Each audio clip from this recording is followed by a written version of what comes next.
আসসালামু আলাইকুম ওয়া রাহমাতুল্লাহি তাআলা ওয়া বারাকাতুহু। বিগত কয়েকদিন থেকে যে ভদ্রাকের আলে রাসূলের ভিডিও ভাইরাল হচ্ছে, এটা হচ্ছে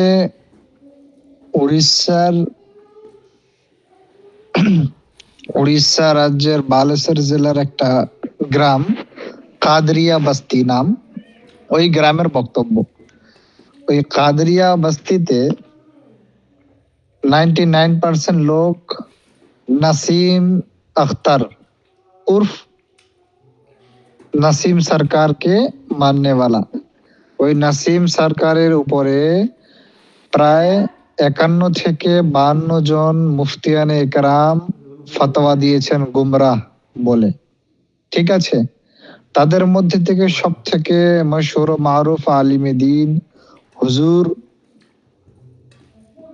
আল্লামা আরশাদুল কাদরি ও হুজুর মুফতি শরীফুল হক আমজদি আলাইহি রহমত ওয়া রিজওয়ান, হুজুর তাজুশ শরিয়া ও হুজুর মুহাদ্দিসে কবির আল্লামা জিয়াউল মুস্তাফা, এই মতো অনেক রয়েছেন।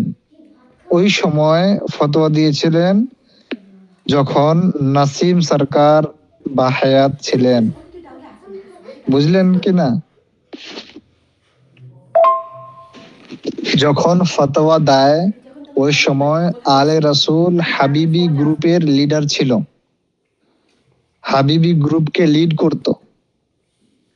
আলে রাসূলের বাবা হুজুর মুফতি আব্দুল কুদ্দুস আলাইহি রহমত ওয়া রিজওয়ান, মুফতি আজম উড়িষ্যা, হুজুর মুজাহিদে মিল্লাতের খলিফা।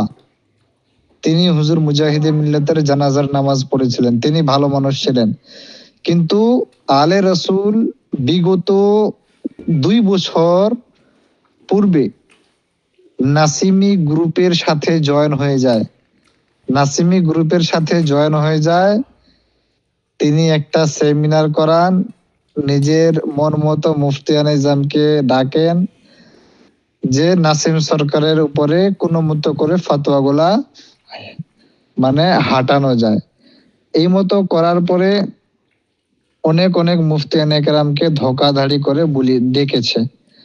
ডাকার পরে অনেক মুফতিয়ানে কেরাম রুজু করেছে এই সমস্ত সেমিনার থেকে, যে সেমিনারে যাওয়া ভুল হয়েছে, ওই মসলা থেকে আমি রুজু করছি।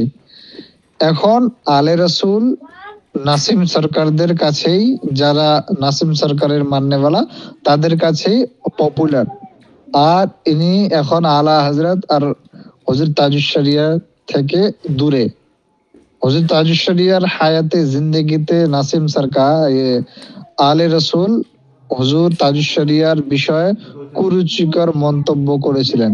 হুজুর তাজুশ শরিয়ার যে চোখের রোশনি ছিল না সেই বিষয়ে, আবার তওবা করেছিলেন, মাফি মেঙ্গেছিলেন, কিন্তু এর আকায়েদ হচ্ছে, এর নজরিয়া হচ্ছে এই মত।